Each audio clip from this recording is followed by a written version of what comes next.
Okay, सबकी सहमति है। हाथ में यदि ये सब नहीं करूं तो क्या आशीर्वाद में शक्ति आएगी? नहीं आएगी। सबकी सहमति है इसमें। साधु के ही पैर क्यों छूते हो? एक बार मैंने कहा था, क्यों भैया परेशान कर रहे हो, अभी गिर जाऊंगा मैं गिर जाऊंगा। तो भी तुम कहते महाराज आप गिरो तो गिरो, हम तो पैर तो। सबको मालूम है कि चलते समय पैर छूने में साधु को रिस्क है, और एक दो बार हो भी चुका। हमारे गुरु महाराज को भी एक बार हो गया था, पैर छूने से आचार्य श्री के हाथ में। तब हम लोगों ने कहा भाई अब तो आपको शांति है। सहपुरा भटोनी की बात है, पनागर से सहपुरा, 1986 के लगभग की। आचार्य श्री इतनी भीड़ में एक ने जा, आचार्य जब बिहार तो चलते ही है, और किसी ने जाकर ऐसे पैर पकड़े कि आचार्य श्री हाथ के बल टेक लिया, फ्रैक्चर हो गया। सहपुरा भटोनी में आचार्य श्री प्रवचन को नहीं गए, मुझे भेजा। तो मैंने, अब जनता तो खूब भीड़ रहती ही थी अपने गुरु के प्रवचनों में। हमने कहा भैया अब तो आप सबको साता है, आपके पैर छूने से ये मिला।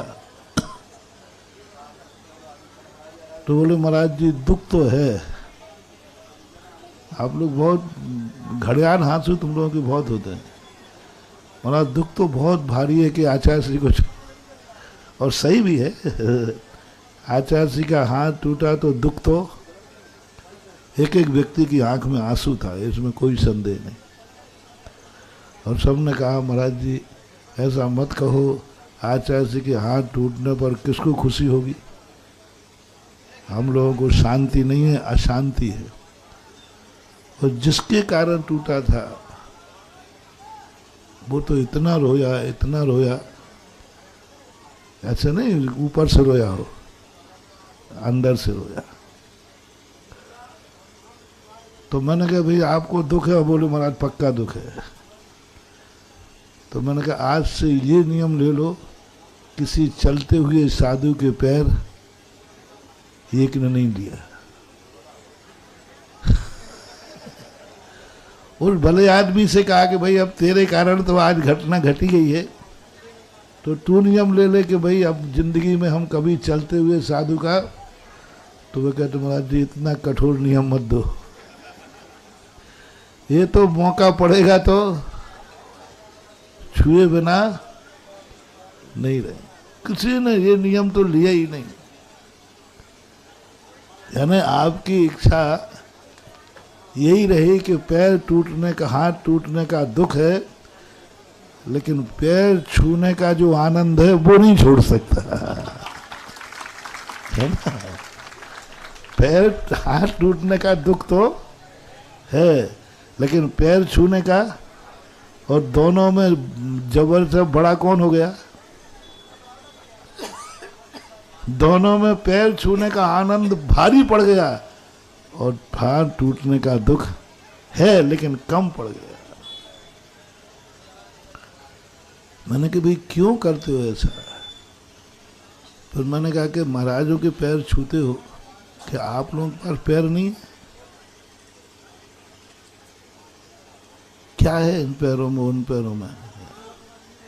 ऐसा करो एक दिन थोड़ा रेजर लाओ, महाराज के पैर में कट लगाओ, लेकिन साथ में तुम अपने में भी लगाना है, और दोनों में देख लेना क्या है, हाड़ मांस खून के अलावा क्या निकलेगा। दोनों बराबर निकलेंगे। जब दोनों में एक समान है तो रिक्स महाराज भी बच जाएंगे। अपने पैर छू लिया करो, जय हो। और महाराज जी आप ऐसा करवा मत देना, आपका डर लगता है, पता नहीं, आप जो चाहो वो करवा दो, कहो आज से यही चालू हो जाए। क्योंकि लोगों को मालूम है कि इस मंच से जो बोल देते हैं वो लोग कहो 2 4 10 लोग चालू कर दे, बोले किसने कहा? वहां चालू तो हो जाएगा, लेकिन लोग तुरंत आगरा भेज देंगे कि ये पागल हो गया है या इसको ऊपरी हो नहीं सकता। क्या है? यही बस वही है अंतरंग चेतना। क्योंकि ये पैर इसलिए सबसे निकृष्ट माने जाते हैं पैर, और बड़े आदमियों के छुए जाते हैं पैर। क्यों? साधु की 24 घंटे में सबसे ज्यादा एनर्जी, सबसे ज्यादा उपयोग, सबसे ज्यादा सावधानी पैरों में होती है। पूज्यवर पद्मनंदी महाराज पद्मनंदी पंचविंशतिका में लिखते हैं, और देखने में भी आ रहा है गंधोदक। आप लोगों को किसी का पैर लग जाए तो कितना बुरा लगता है, हाथ लग जाए तो नहीं लगता, यानी पैर ज्यादा निकृष्ट है ना। और उधर स्थिति दूसरी है। आप लोग गंधोदक पैरों का लेते हो, मैं पूछना चाहता हूं, पैरों से अच्छे तो हाथ हैं, हाथ का गंधोदक क्यों नहीं लेते आप लोग? महाराज जी थोड़ा हाथों का गंधोदक देना, क्यों नहीं? बहुत बड़ी खोज हुई है। आज के वैज्ञानिक जो साइकोलॉजिस्ट हैं उन्होंने ये खोजा है कि पैर सबसे निकृष्ट होता है, लेकिन बड़े आदमियों के पैरों में ही शक्ति क्यों होती है? पैर ही क्यों छुए जाते हैं? पैरों में क्यों गंधोदक लिया जाता है? बहुत बड़ा खोज किया उन लोगों ने, अपने यहाँ तो पहले ही से खोजा हुआ है पैरों का गंधोदक। तब मैंने उस खोज को अनुभव लाने का प्रयास किया कि यह कहाँ तक सत्य है। क्यों पूरे शरीर को इतना पावन माना गया? क्यों नहीं सिर का धुले हुए को गंधोदक बनाया गया? हाथ से अच्छा तो सिर है, पर किसी मुनिराज के सिर के को गंधोदक नहीं कहते, पैरों को कहते। फिर जब ये देखा गया कि 24 घंटे में मैंने काउंट किया कि सबसे ज्यादा साधु करुणा से, दया से कब भरता है? करुणा और दया।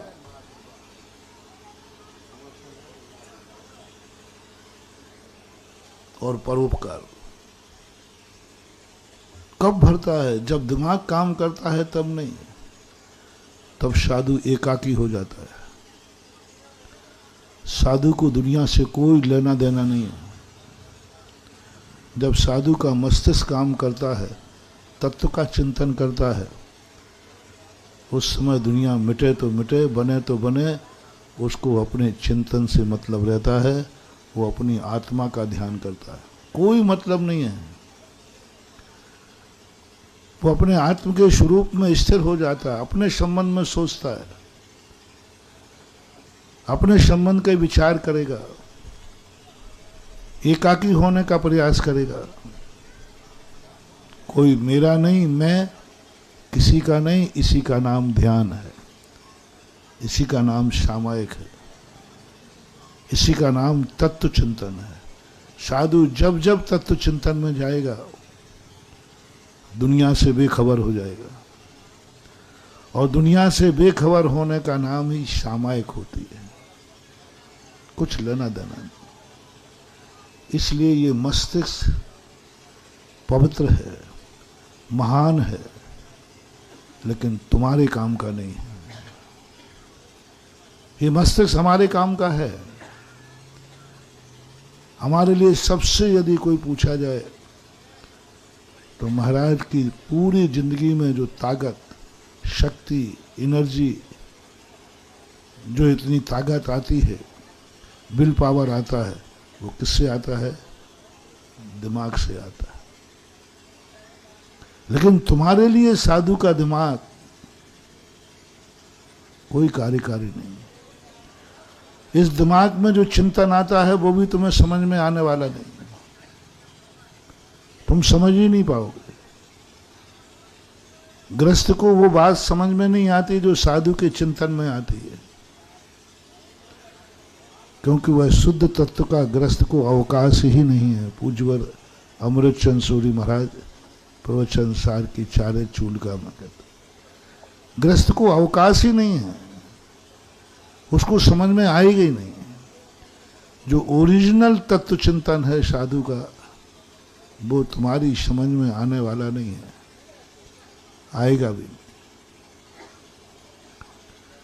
इसलिए ना तो दिमाग मस्तिष्क तुम्हारे काम का है, ना महाराज का चिंतन तुम्हारे काम का है, हृदय से भी नहीं। हृदय में भी साधु किसी को नहीं चाहता। सुन रहे हो ना?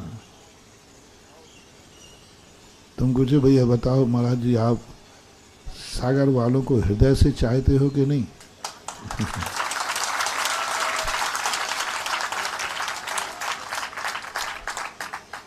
ऊंसई कहेंगे, सही सही कहें। हमारे आचार्य से ये शब्द बहुत ज्यादा बोलने लगे थे आजकल। कौन सा शब्द? और ऊंसई। तो ऊंसई कहें कि सही सही कहें? सही कहें तो मैं तो हृदय से सागर को तो क्या दुनिया ही को नहीं चाहता।